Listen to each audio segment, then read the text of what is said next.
हजरत दानियाल अलैहिस्सलाम एक नौजवान कैदी जो बाबिल के किलों में मुक़य्यद था, लेकिन अल्लाह के राज उस पर मुनकशिफ हो रहे थे। एक ख्वाब, एक बादशाह और ऐसी ताबीर जो आने वाली आलमी सल्तनतों का पर्दा चाक कर दे। हजरत दानियाल अलैहिस्सलाम की हैरत अंगेज कहानी सुने। एक नबी जो वक्त से आगे देखता था। बिस्मिल्लाहिर्रहमानिर्रहीम, अस्सलामु अलैकुम रहमतुल्लाहि व बरकातुहू। नाज़रीन, आज हम आपको लेकर चलेंगे एक ऐसे अजीम नबी की जानिब जिनकी जिंदगी हिकमत, बसीरत, सब्र और कुर्बानी से लबरेज है। एक ऐसा नाबगा बच्चा जिसने कम उम्री में अदल इंसाफ की मसनद संभाली, जो गुलाम बनकर बाबिल ले जाए गए मगर अपने इल्म तकवा से बादशाहों के दरबारों में सरफराज हो गए। एक ऐसा नबी जिसे अल्लाह ने ख्वाबों की ऐसी जबान सिखाई जो आने वाले वक्त की तकदीरों को अयां कर देती थी। वो ख्वाब जिनकी ताबीर से सल्तनतें लरज उठीं, बादशाहों ने अपने ताज जमीन पर रख दिए। ये थे अल्लाह के बरगजीदा नबी हजरत दानियाल अलैहिस्सलाम। आज की इस वीडियो में हम उनकी हैरत अंगेज जिंदगी की झलक दिखाएंगे। हम बताएंगे कि किस तरह एक जालिम और जाबिर बादशाह ने उन्हें कैद करके शेरों के पिंजरे में फेंक दिया। लेकिन हुआ क्या?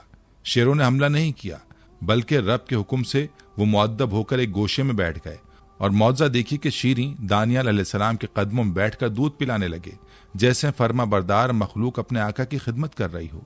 ऐसा मंजर जिसे देखकर दरबार वालों की आंखें हैरत से फटी की फटी रह गईं और ईमान वालों के दिल सजदे में गिर गए। हम आपको ये भी बताएंगे कि आप अलैहिस्सलाम की तदफीन किस तरह हुई और ये अजीम सादत उम्मत मोहम्मदिया को क्यों और कैसे नसीब हुई। ये वाक़यात सिर्फ कहानियां नहीं बल्कि ईमान को जगाने वाले वो लम्हे हैं जो दिल की ज़मीन को नर्म कर देते हैं। ये वीडियो सिर्फ एक नबी का तज़किरा नहीं बल्कि एक ऐसा रूहानी सफ़र है जिसमें अल्लाह की कुदरत, अम्बिया की अजमत और ईमान की रोशनी हर मोड़ पर झलकती है। तो नाज़रीन, ये ईमान अफरोज दास्तान है उस नबी की जो न सिर्फ वक्त के बादशाहों को झुका गया बल्कि शेरों को भी अदब व मोहब्बत से ताबे कर गया। वीडियो को हरगिज स्किप मत कीजिएगा, आखिर तक हमारे साथ रहिएगा क्योंकि आगे जो आप सुनेंगे वो आपके दिलो दिमाग को हिला कर रख देगा। नाज़रीन, हज़रत दानियाल अलैहिस्सलाम अल्लाह ताला के मुंतखब करदा पैगंबर थे जो बनी इसराइल के जवाल के आखिरी दौर में तशरीफ लाए। ये कहा जाता है कि आप 457 कबल मसीह में बैतुल मक़दस में पैदा हुए। दानियाल के मानी है खुदा मेरा मुनसिफ है। हज़रत दानियाल अलैहिस्सलाम के वालिदैन के बारे में अहदनामा कदीम और जदीद दोनों खामोश हैं। ताहम कहा जाता है कि आप यहूदा की नस्ल से थे और बनी इसराइल के एक मौजिज़ खानदान से ताल्लुक रखते थे। अल्लाह ताला ने हज़रत दानियाल अलैहिस्सलाम को नबूवत और हिकमत अता की। आपकी ज़ुबान इब्रानी थी और आप बनी इसराइल के नबी थे जो हज़रत मूसा अलैहिस्सलाम की शरीयत पर अमल पैरा थे। जब हज़रत दानियाल अलैहिस्सलाम की पैदाइश होने वाली थी तो उस वक्त के बादशाह को नजूमियों और अहले इल्म ने बताया कि इस रात एक बच्चा पैदा होगा जो तेरी सल्तनत को तबाह कर देगा। बादशाह ने हुक्म दिया कि उस रात पैदा होने वाले हर बच्चे को कत्ल कर दिया जाए। उसी रात हज़रत दानियाल अलैहिस्सलाम की पैदाइश हुई तो बादशाह के सिपाहियों ने आपको उठाकर शेर और शेरनी के सामने फेंक दिया, लेकिन दोनों शेर आपके तलवों को चाटते रहे और आपको कोई नुकसान न पहुंचाया। अल्लाह की इस करम नवाजी को हमेशा याद रखने के लिए हज़रत दानियाल अलैहिस्सलाम ने अपनी अंगूठी के नगीने पर अपनी और 2 शेरों की तस्वीर बनवाई जिनमें शेर आपके तलवों को चाट रहे थे। नाज़रीन, जब कोई कौम ऐशो इशरत में मगन हो जाती है तो उसे अल्लाह के नेक बंदों की नसीहतें बुरी लगने लगती हैं। दुनिया की चमक दमक में उसे अपने अंजाम की कोई परवाह नहीं होती। जब यही हालत बनी इसराइल की कौम की हुई तो हज़रत दानियाल अलैहिस्सलाम ने अपनी कौम को अल्लाह का पैगाम देते हुए कहा, मेरी कौम वालों, गफलत और काहिली को छोड़ दो। इस गफलत का नतीजा बहुत बुरा होगा। अपने हाल पर रहम करो और अल्लाह की नाफरमानियों को छोड़ दो, वरना तुम तबाह हो जाओगे। चंद दिनों की ऐश और इशरत के लिए अपनी कौम को दाव पर ना लगाओ। अपनी दौलत को अल्लाह के हुक्म के मुताबिक इस्तेमाल करो। नफ्स परस्ती से बाज आ जाओ, इसी में तुम्हारी भलाई है। लेकिन उस कौम के लोग अपनी हठधर्मी से बाज ना आए और हज़रत दानियाल अलैहिस्सलाम की तालीमात को नज़रअंदाज किया। नतीजतन बनी इसराइल पर बख्त नसर जैसे जालिम बादशाह का हमला हुआ जो इराक का हुक्मरान था और सूरज को अपना माबूद मानता था। उसने बनी इसराइल पर हमला करके 70,000 अफराद को कत्ल कर दिया, औरतों को तह किया, घरों में घुसकर औरतों के पेट चाक कर दिए और बच्चों को नेज़ों पर लटकाया। उसने तौरात के मुक़द्दस नुस्खों को जूतों तले रौंदा, बैतुल मक़दस को नापाक किया और बनी इसराइल के 70,000 अफराद कैद करके बाबिल ले आया। उन कैदियों में हज़रत दानियाल अलैहिस्सलाम भी शामिल थे जो अपने शबाब में कैदी बन गए थे। बख्त नसर दोम ने 587 कबल मसीह बाबिल ले जाया गया और उसके साथ साथ हज़रत यसा अलैहिस्सलाम, हज़रत यरमाह अलैहिस्सलाम और हज़रत ज़िक्र अलैहिस्सलाम को भी कैदी बना लिया। अल्लाह के वादे के मुताबिक बख्तनसर ने बनी इसराइल के नाफरमान कौम को बाबिल मुंतकिल किया। हज़रत दानियल अलैहिस्सलाम ने अपनी कौम के गिरफ्तार अफराद से खिताब करते हुए फरमाया, मैं तुम्हें हमेशा डराता रहा हूँ, लेकिन अब जब तुम्हें मुसीबत का सामना हुआ है, तुम तौबा करने का इरादा कर रहे हो। इस पर बनी इसराइल ने कहा, वो तौबा करते हैं और आइंदा कभी अल्लाह की नाफरमानी नहीं करेंगे। हज़रत दानियल अलैहिस्सलाम ने फरमाया, अब तौबा का क्या फ़ायदा, अब तौबा का क्या फ़ायदा। अंबिया किराम की शफ़क़त अपनी कौम के लिए वालिदैन से भी ज़्यादा होती है। हज़रत दानियल अलैहिस्सलाम ने जब अपनी कौम को तौबा करने की कोशिश करते देखा तो उन्होंने अल्लाह के हुजूर दुआ की और अपनी कौम की मुश्किलात दूर करने के लिए अल्लाह से मदद की दरख्वास्त की। चुनांचे अंबिया किराम की दुआएं हमेशा कबूल होती हैं। अल्लाह ने उनकी दुआ कबूल फरमाई और उनके लिए रिहाई के दरवाजे खुलने लगे। हज़रत दानियल अलैहिस्सलाम की शख्सियत में नबूवत का जलाल और जमाल था और उनके ज़ुहद और तक़वा के आसार इतने नुमायां थे कि कैद खाने का दारोगा उनसे बेहद मुतासिर हुआ। उसने हज़रत दानियल अलैहिस्सलाम को इज्जत दी और उन्हें कैद खाने में इबादत और रियाजत की मुकम्मल आज़ादी दे दी। आपकी तालीमात की बदौलत कैद खाने में अल्लाह का जिक्र बुलंद होने लगा। ये सब देख कर कैद खाने का दारोगा और उसके सिपाही हज़रत दानियल अलैहिस्सलाम के मोतक़िद हो गए और उन्हें हर तरह की सहूलतें फराहम कर दी। उसी दौरान बादशाह बख्तनसर ने एक रात एक खौफनाक ख्वाब देखा और जब वो सुबह बेदार हुआ तो उस ख्वाब को भूल गया। ये ख्वाब इतना खौफनाक था कि उसने बादशाह का सुकून छीन लिया था। वो बहुत परेशान हो गया और उसने ख्वाब की ताबीर मालूम करने की कोशिश की। ताहम ख्वाब की ताबीर मालूम करने से पहले ख्वाब का याद आना जरूरी था। उसने अपने दरबार में नजूमियों, काहिनों और ताबीर बताने वालों को तलब किया और कहा कि अगर वो ख्वाब बता दें तो वो उसकी ताबीर बता सकते हैं। बादशाह ने सख्त गुस्से में कहा, मैं तुम्हें 3 दिन की मोहलत देता हूँ, इस ख्वाब की ताबीर मुझे बता दो वरना तुम सबको कत्ल करा दूंगा। यह खबर कैद खाने में हज़रत दानियल अलैहिस्सलाम तक पहुंची तो आपने दारोगा से कहा, मेरे पास ख्वाबों की ताबीर का इल्म है, क्या तुम बादशाह को मेरे बारे में इत्तला दे सकते हो? इस तरह तुम बादशाह की नज़र में बड़ा मकाम हासिल कर लोगे। दारोगा ने कहा, मुझे खौफ है कि आप बादशाह के अजाब का शिकार ना हो जाएं। शायद कैद खाने का गम आप पर गालिब आ गया हो और आप ये सब बातें कह रहे हैं।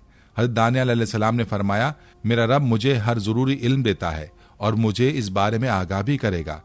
आखिरकार दारोगा ने बादशाह को हज़रत दानियल अलैहिस्सलाम के बारे में इत्तला दी।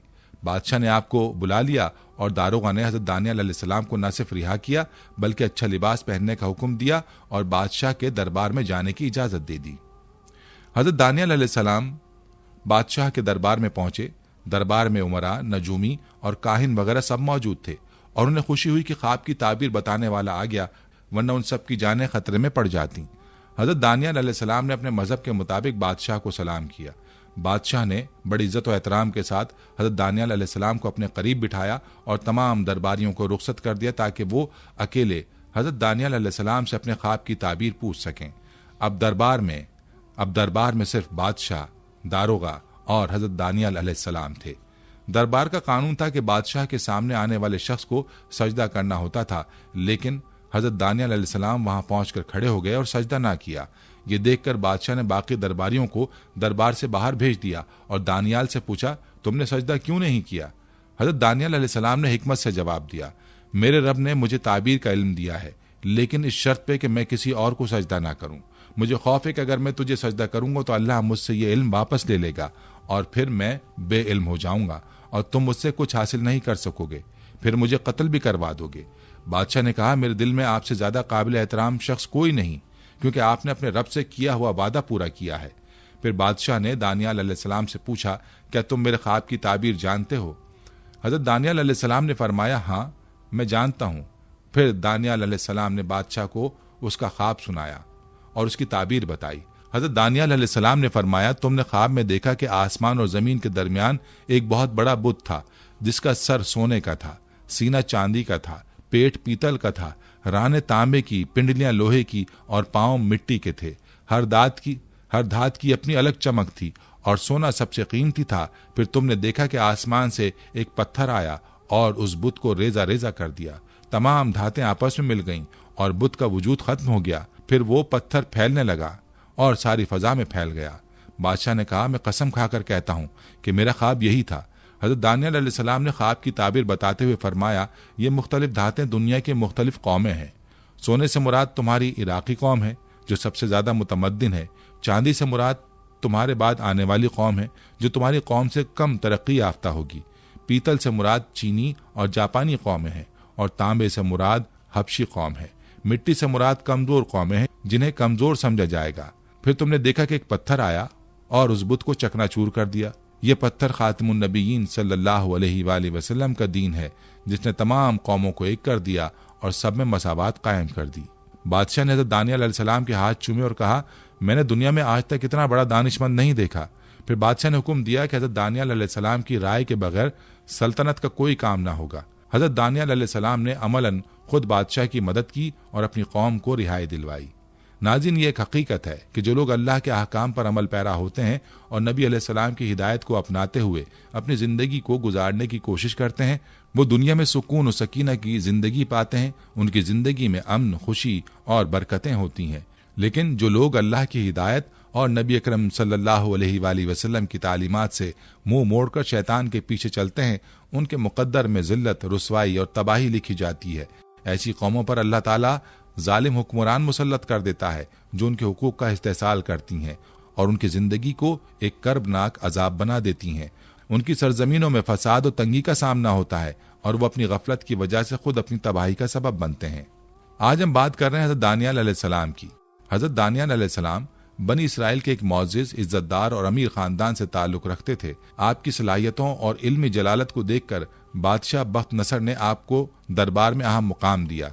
बादशाह ने आपकी अक्ल व दानिश से मुतासिर होकर आपको बिल्टीशाजार का खिताब दिया, जिसका मतलब था बादशाह का मुहाफिज। हज़रत दानियल अलैहिस्सलाम को अल्लाह ताला ने ख्वाबों की ताबीर का इल्म भी अता किया था और आपने एक पेशगोई की थी कि बख्त नसर के खानदान की हुकूमत जल्दी खत्म हो जाएगी, जो बाद में सच साबित हुई। बादशाह बख्त नसर ने हज़रत दानियल अलैहिस्सलाम से 3 अहम बातों में से किसी एक को मुंतखब करने की पेशकश की थी। आप अपने शहर वापस चले जाएं, मैं उस वीरान शहर को दोबारा आबाद कर दूंगा।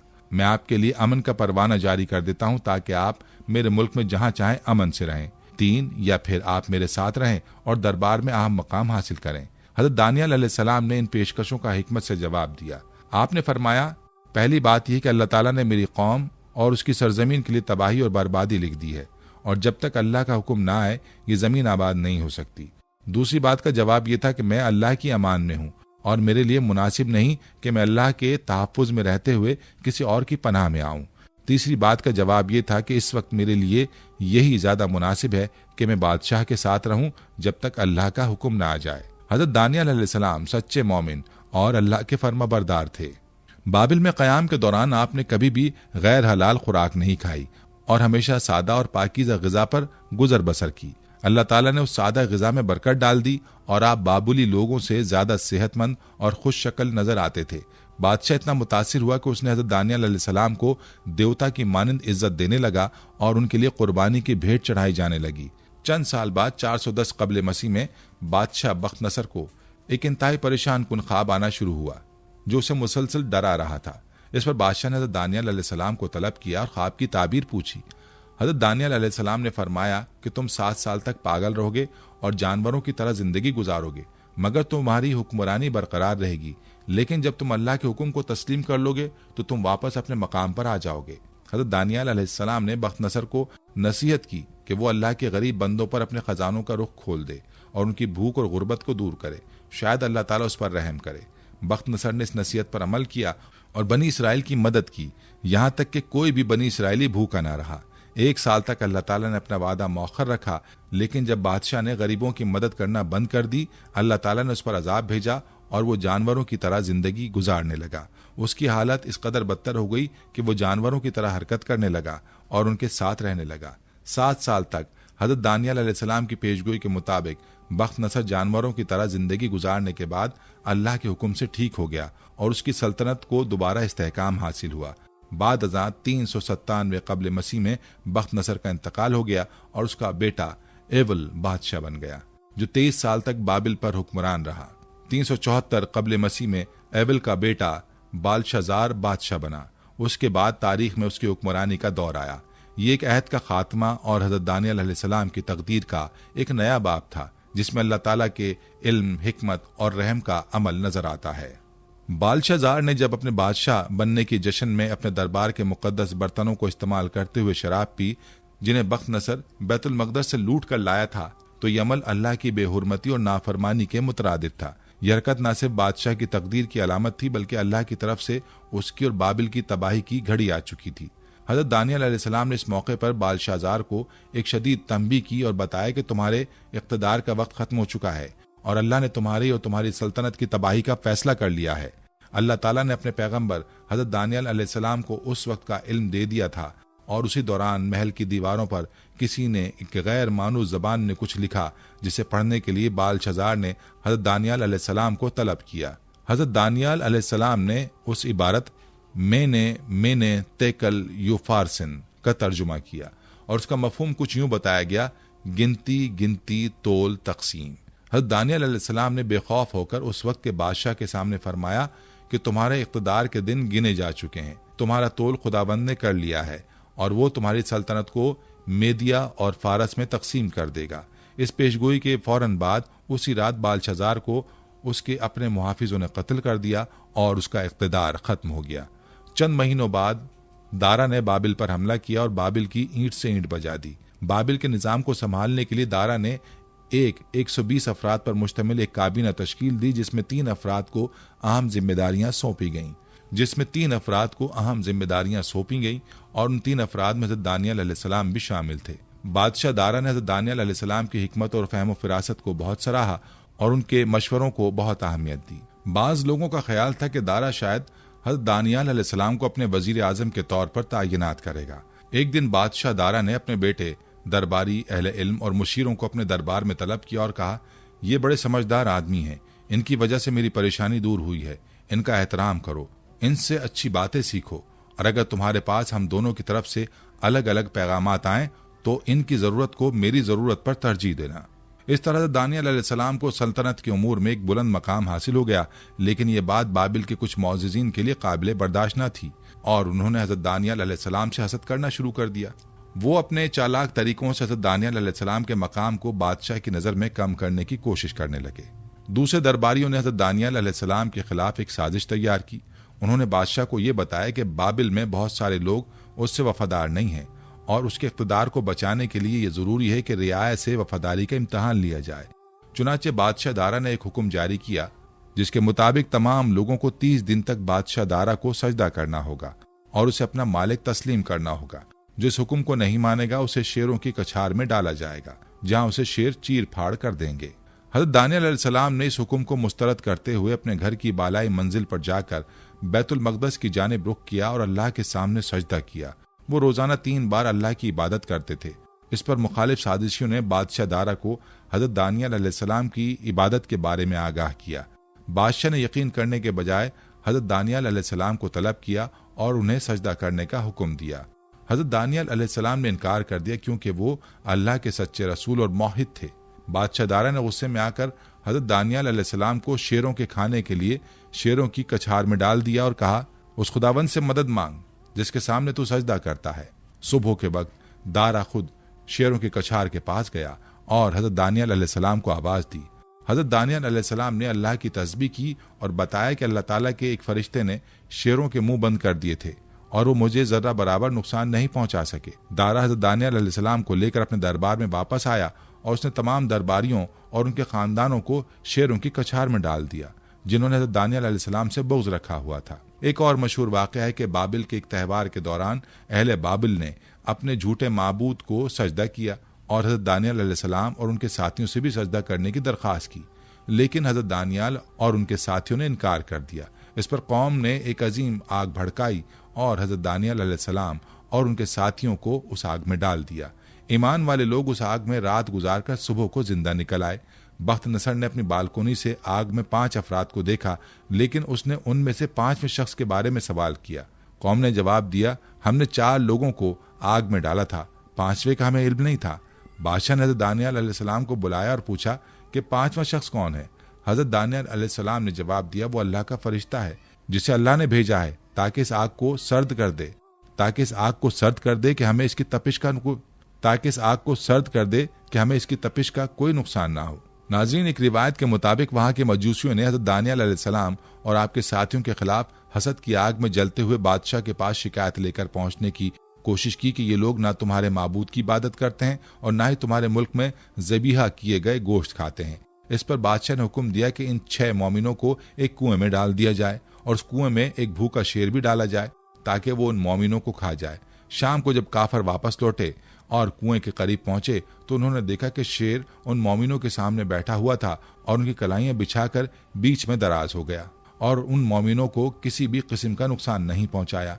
इस मौजे ने उन हजरात को बादशाह की नजर में और भी मोअज़्ज़िज बना दिया।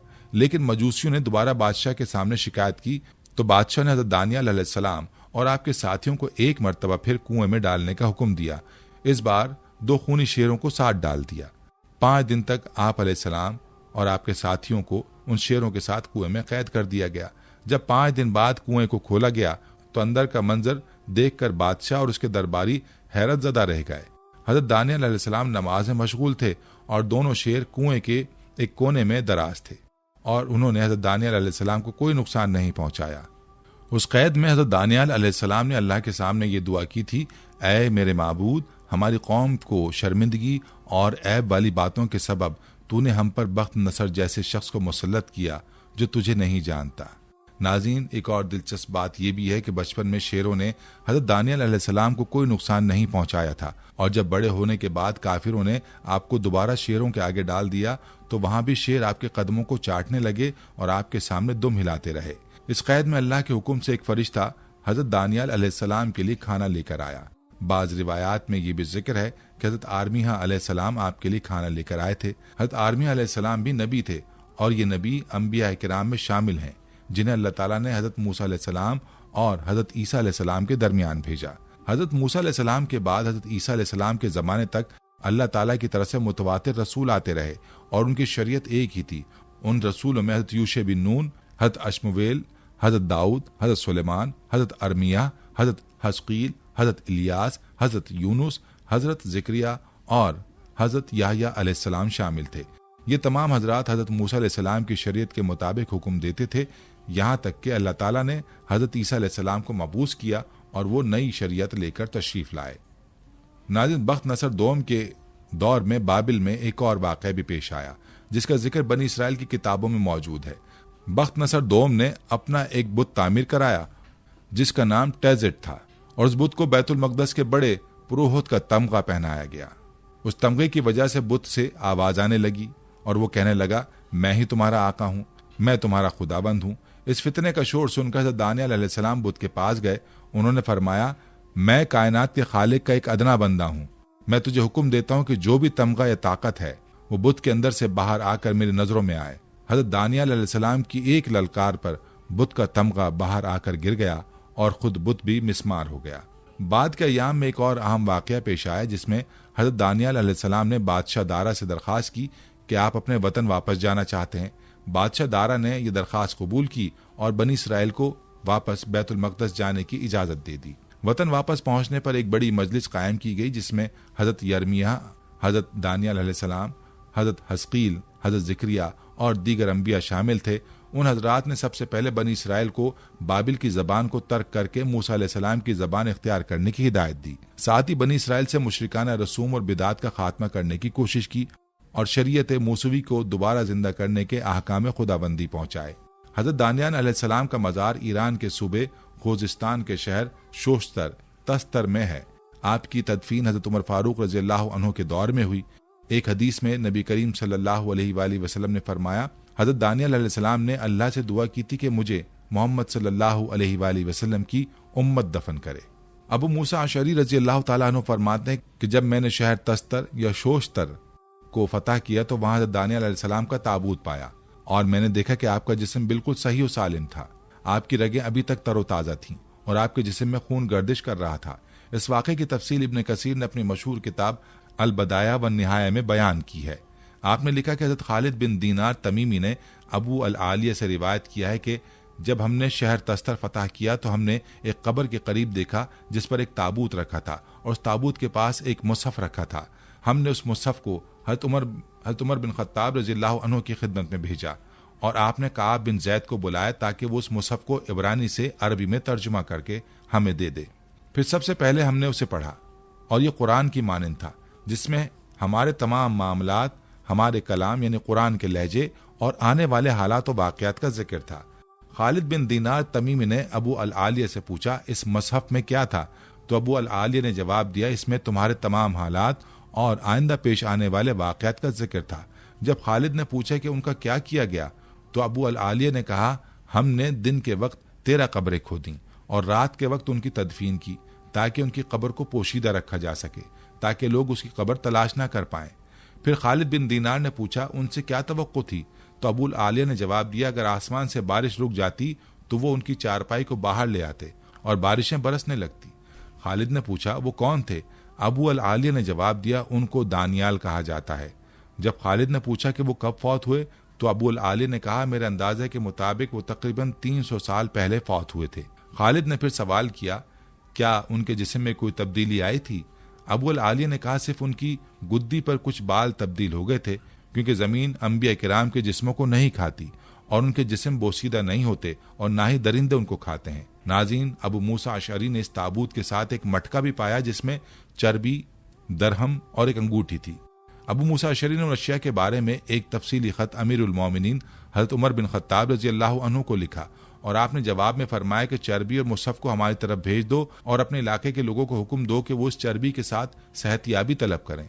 दरहम जो कि 10,000 थे कि लोगों में तकसीम कर दो और अंगूठी तुम अपने पास रख लो, वो नफिल के तौर पर तुम्हें दे दी गई है। आखिर में हम दुआ गो हैं कि अल्लाह हमें हज़रत दानियल अलैहिस्सलाम की तरह ईमान की पुख्तगी और अल्लाह के रास्ते पर चलने की तौफीक अता फरमाए।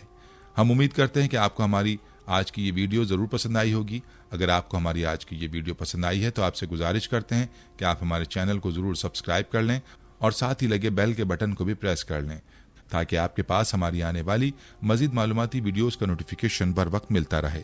सब्सक्राइब के साथ साथ हमारी वीडियोस को लाइक भी करें और अपनी कीमती राय का इजहार कमेंट्स में ज़रूर करें। कमेंट्स में आप अपने सवालात भी हम तक पहुँचा सकते हैं। अल्लाह ताला आपको अपने हिफ्ज़-ओ-मान में रखे। आमीन।